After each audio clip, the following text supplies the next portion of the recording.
दोस्तों, तो कैसे आप सभी का हमारे YouTube channel MT science classes में स्वागत है। मैं आपका दोस्त प्रियांशु तिवारी आपके लिए एक नई वीडियो लेकर हाजिर हूं। तो जो फ्रेंड नए हो कृपया चैनल को सब्सक्राइब कर दें, वीडियो को लाइक कर दें, बेल आइकन को प्रेस कर दें। चलिए वीडियो स्टार्ट करते हैं। पिछली वीडियो में हमने गॉस के प्रमेय को पढ़ा था, उसका सत्यापन भी किया था।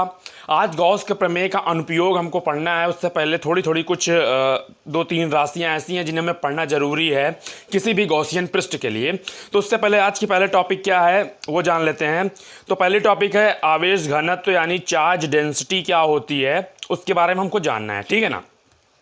तो चार्ज डेंसिटी क्या होती है, तो यदि किसी वस्तु को दिया गया आवेश उस पर एक समान रूप से संचित या विसरित हो जाता है। कहने का मतलब ये है, मान लो ये कोई आकृति है या कोई मान लो कोई वस्तु है, इसको जब आप कोई आवेश क्यू आवेश देते हो तो वो इस पर एक समान रूप से क्या हो जाता है, संचित हो जाता है।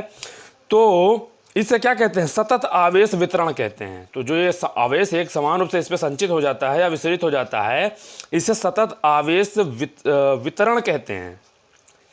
सतत आवेश वितरण कहते हैं। किसी चालक के एकांक आयतन में, मान लो कोई कंडक्टर है, उसके एकांक आयतन में यानी कि छोटे से छोटे आयतन में उपस्थित आवेश की मात्रा को आवेश घनत्व कहते हैं। कहने का मतलब ये है, किसी भी चालक के एकांक आयतन, मान लो कोई चालक है उसका एकांक आयतन इतना है, उसमें उपस्थित आवेश की जो मात्रा होगी वह आवेश घनत्व कहलाएगी। वह क्या कहलाएगी, वह आवेश घनत्व कहलाएगी।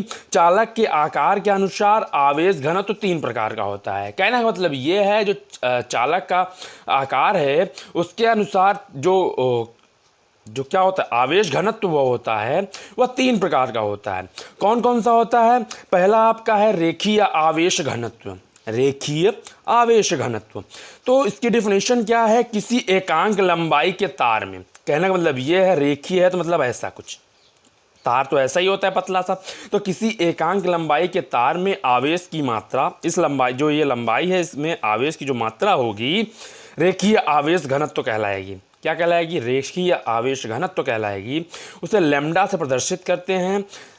इसका सूत्र क्या होता है, lambda is equal Q upon L, यानी कि आवेश की मात्रा वो भी किसमें, लंबाई में, जो लैम्डा प्रोपोर्शनल क्यू होगा। लैम्डा यानी लंबाई बढ़ेगी तो आवेश की मात्रा क्या होगी, लैम्डा का मान घटेगा, ठीक है ना। उसके बाद क्या होता है, इसकी मात्रक क्या होता है, कुलाम। आवेश को हमने कुलाम में मापा है, मात्रक इसका क्या होगा, आवेश को हम कुलाम में मापते हैं, लंबाई को मीटर में। इसकी क्या हो जाएगी, इसका मात्रक कुलाम प्रति मीटर हो जाएगी। इसकी वीमा हम निकाल लेंगे। अगर वीमा निकालेंगे तो क्यू को क्यू बराबर आई टी होता है, तो आई को एम्पियर में, टी को समय को टाइम में टी, तो 80 अपॉन एल हो जाएगा।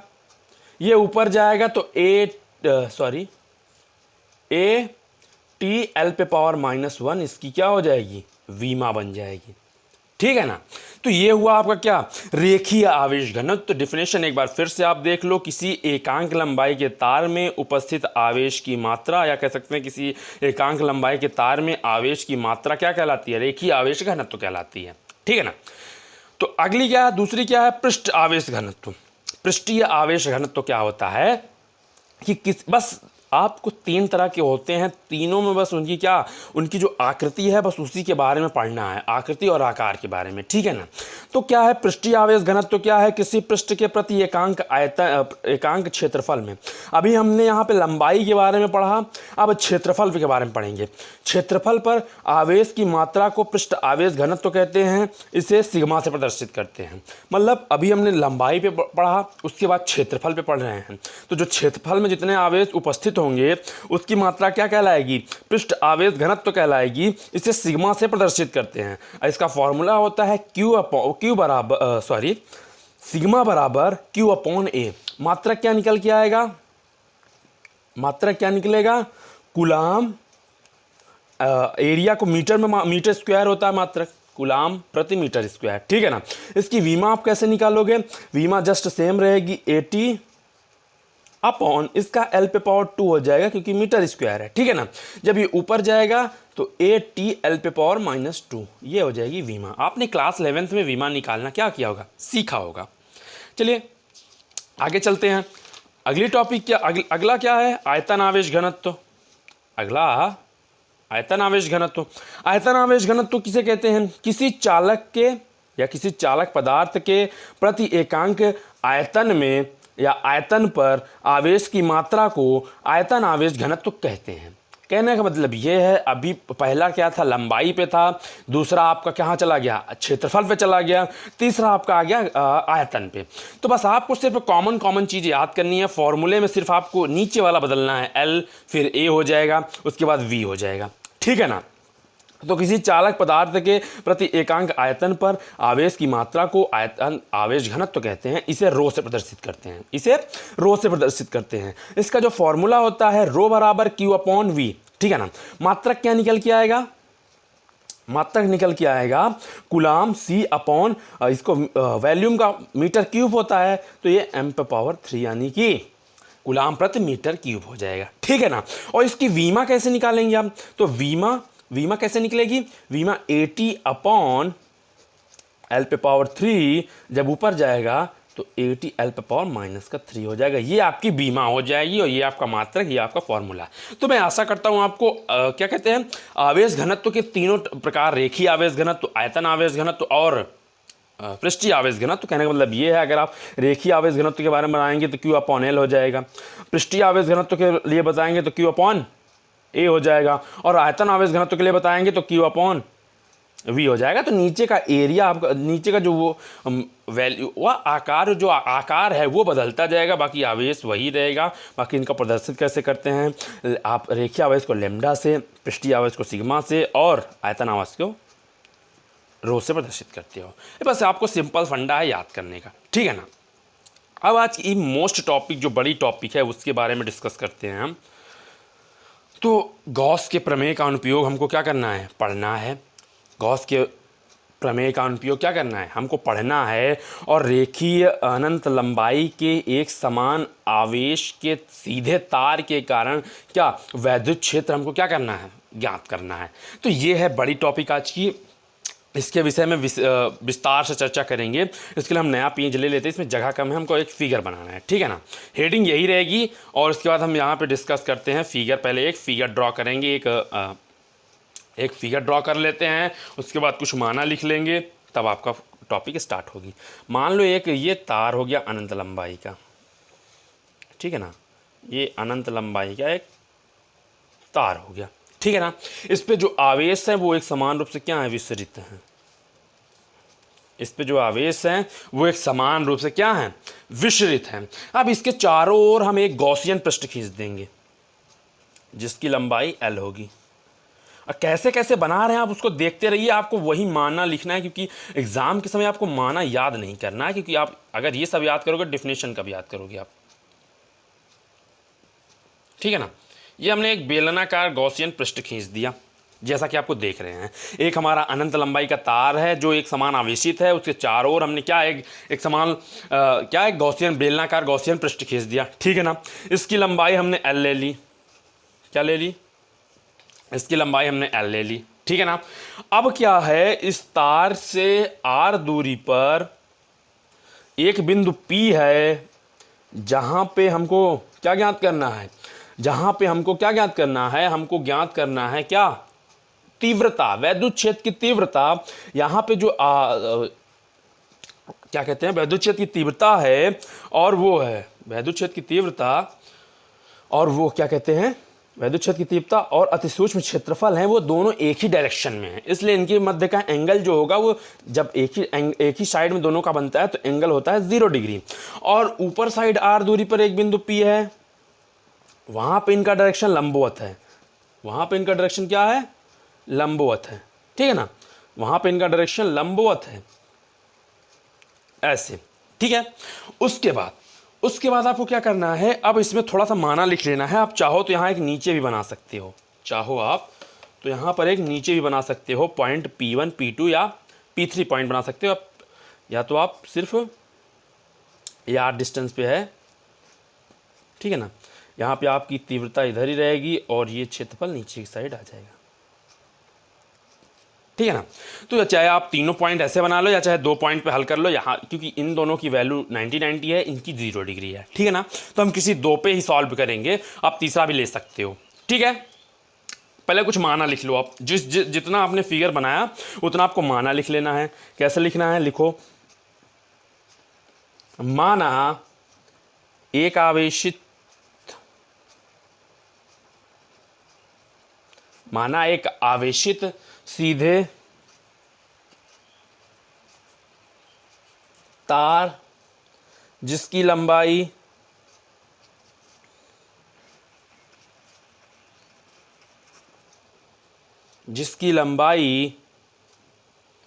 L है, हमने तार की लंबाई भी क्या मान ली है, L मान ली है, जिसके चारों तरफ L लंबाई के चारों तरफ R त्रिज्या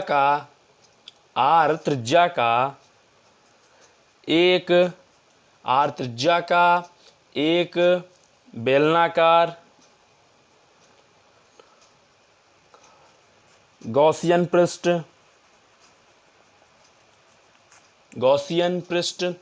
खींच लेते हैं। गॉसियन पृष्ठ क्या करते हैं, खींच लेते हैं।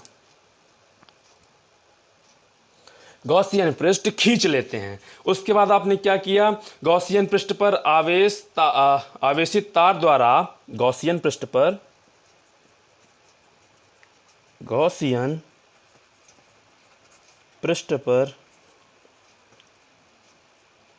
आवेशित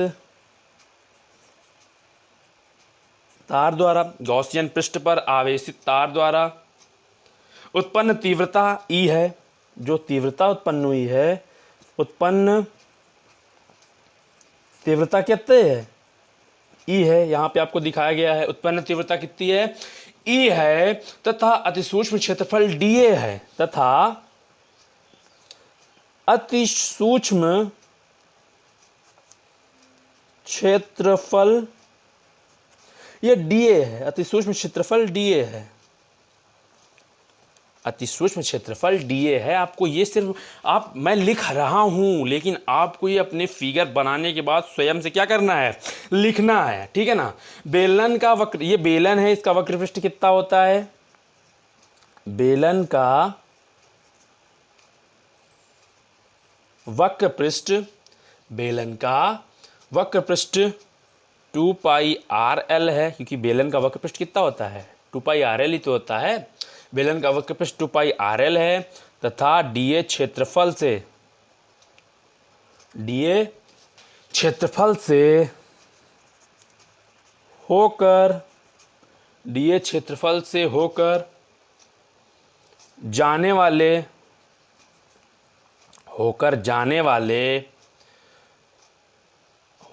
वाले बल रेखाओं के कारण उत्पन्न फ्लक्स कितना है, उत्पन्न फ्लक्स। अब हमने गॉसियन पृष्ठ का अनुप्रयोग, गॉस का अनुप्रयोग, प्रमेय का अनुप्रयोग पढ़ रहे हैं, तो वहां पे फ्लक्स की बात जरूर आएगी, क्योंकि जो गॉस का प्रमेय है वो फ्लक्स पे क्या है, आधारित है। तो पहले हम अतिसूक्ष्म के लिए लेंगे, छोटा के लिए लेंगे, ठीक है ना। जब छोटे के लिए लेंगे तो वेक्टर, ये फ्लक्स का फॉर्मूला होता है, आपने देखा होगा, ठीक है ना। जब इसको वेक्टर क्वांटिटी से हटाओगे आप, तो ये बनेगा E dA cos थीटा, इतना हो जाएगा। अब आपके पास 2 कंडीशन है, या तीनों कंडीशन आप अप्लाई कर सकते हो, मैं 2 पे आपको बता देता हूं, एक ये वाली, एक ये वाली। तो आप इसको कितनी बार लिखोगे, 2 बार लिखोगे, ठीक है ना। इसको आप 2 बार लिखोगे, कितना, इसको आप 2 बार लिखोगे, d phi E बराबर E dA cos, एक बार 0 डिग्री होगा, क्योंकि यहां पे 0 डिग्री का एंगल बन रहा है, प्लस E dA, यहाँ पे कितने का एंगल बन रहा है, यहाँ पे 90 डिग्री का एंगल बन रहा है, तो हम यहाँ पे E dA cos 90 रखेंगे, cos 90 की वैल्यू 0, तो ये वाला पार्ट 0 हो जाएगा, आपका बचेगा D phi E is equal E D A. ये तो हुआ अति सूक्ष्म क्षेत्रफल से निकलने वाला फ्लक्स, इस वाले पार्ट से निकलने वाला फ्लक्स हुआ, ठीक है ना। अभी तो हमको चाहिए पूरे पृष्ठ के लिए, हम जितना गॉसियन पृष्ठ खींचे हैं उसके लिए हमको फ्लक्स चाहिए, उसके लिए हमें फ्लक्स चाहिए। तो हम क्या करेंगे, संपूर्ण पृष्ठ से निकलने वाला कुल फ्लक्स कर देंगे। क्या कर देंगे, संपूर्ण पृष्ठ से निकलने वाला कुल फ्लक्स। तो आगे देखते हैं, आगे चलिए देख लेते हैं। संपूर्ण पृष्ठ से निकलने वाला कुल फ्लक्स, संपूर्ण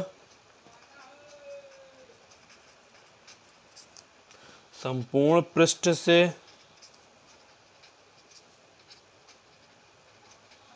निकलने वाला, संपूर्ण पृष्ठ से निकलने वाला कुल फ्लक्स। जब आप इतना कर दोगे, जब संपूर्ण पृष्ठ से निकालोगे, तो हम आपको पता होना चाहिए कि फिजिक्स के डेरिवेशन में इंटीग्रेशन यानी समाकलन का यूज करते हैं। आपने सीख लिया होगा क्योंकि आप इंटर में पढ़ रहे हो, ठीक है ना। डी फाई जब इसका समाकलन आप करोगे तो ये संपूर्ण पृष्ठ के लिए क्या होगा, निकल के आएगा। इसकी सीमा बनेगी 2 पाई आर एल, ठीक है ना, 2 पाई आर एल बनेगी। ये इसको कहते हैं अपर लिमिट, आपने मैथ में पढ़ी होगी, इसको कहते हैं लोअर लिमिट। जो बायो के स्टूडेंट हैं वो थोड़ा सा कंप्रोमाइज़ कर लें, ठीक है ना। 2 pi R L upper limit बनेगी, क्योंकि बेलन का वक्र पृष्ठ, क्योंकि बेलन के पूरे पृष्ठ से निकलेगा तो उसकी जो अपर लिमिट होगी 2 पाई आर एल होगी, क्योंकि हमको बेलन के जो गॉसियन पृष्ठ हमने बेलन का खींचा है उसके सभी तरफ से निकलने वाला हमको क्या करना है, फ्लक्स ज्ञात करना है। और ये क्या होगा, ये 0 होगा, ठीक है ना। उसके बाद हम यहाँ ईडीए रख देंगे, ये तो फाई ई बन के आ जाएगा। फाई ई इज इक्वल, ये ई बाहर हो जाएगा कांस्टेंट के रूप में, 2 पाई आर एल, यहाँ पे डी ए, ठीक है ना। यहाँ पे क्या हो जाएगा, डी ए हो जाएगा, तो डी ए में से ए हट जाएगा, डी हट जाएगा तो ए बचेगा आपको इतना। संपूर्ण पृष्ठ के लिए हो जाएगा 2 पाई आर एल और ये 0, तो D phi E is equal E, पहले अपर लिमिट रखेंगे 2 पाई आर एल माइनस 0, तो पर लोअर लिमिट माइनस लगा के रखते हैं। तो डी फाई ई बराबर E into 2 pi R L, ये आपका आ जाएगा अब समीकरण 1। अब क्या करोगे आप, अब गॉस के प्रमेय से, गॉस के प्रमेय से, गॉस के प्रमेय से आपने पता होगा, आपको गॉस का प्रमेय पता होगा, आपने पिछली वीडियो में क्या किया है, पढ़ा है। गॉस के प्रमेय से आपने पढ़ा है क्या होता है, गॉस का प्रमेय फाई बराबर क्यू अपॉन एप्सिलॉन नॉट, ठीक है ना। इसको आप समीकरण 2 मान लो, ठीक है। आपको पता है यहाँ पे क्यू की वैल्यू हम रख सकते हैं, यहाँ पे कौन सा आवेश घनत्व है, गॉसियन पृष्ठ पे कौन सा आवेश घनत्व, पृष्ठीय आवेश घनत्व है, क्योंकि हमारा बेलनाकार है, इसलिए यहाँ पर अगले पेज पे ट्राई करते हैं इसको। यहाँ पर पृष्ठीय आवेश घनत्व है, तो पृष्ठीय आवेश घनत्व के लिए फार्मूला क्या होता है, सॉरी तार है, वायर है एक, इसलिए रेखीय आवेश घनत्व है, सॉरी वहाँ पे रेखीय आवेश घनत्व है। रेखीय आवेश घनत्व के लिए फार्मूला क्या होता है, लेमडा बराबर क्यू अपॉन एल। तो क्यू की वैल्यू यहाँ से निकाल लेंगे, क्यू बराबर लेमडा एल, इतना हो जाएगा। हमारा पहले समीकरण क्या है, फाई बराबर, हमारा पहला समीकरण क्या है, फाई बराबर E into 2 pi R L. दूसरा समीकरण क्या है, फाई बराबर क्यू एप्सिलॉन नॉट। ये समीकरण 1 है, ये समीकरण 2 है। समीकरण 1 में क्यू की वैल्यू रख, समीकरण 2 में क्यू की वैल्यू रख दो, तो लैम्डा एल अपॉन क्या हो जाएगा, एप्सिलॉन नॉट, इतना हो जाएगा। उसके बाद आप क्या करेंगे, समीकरण 3 बन जाएगा। समीकरण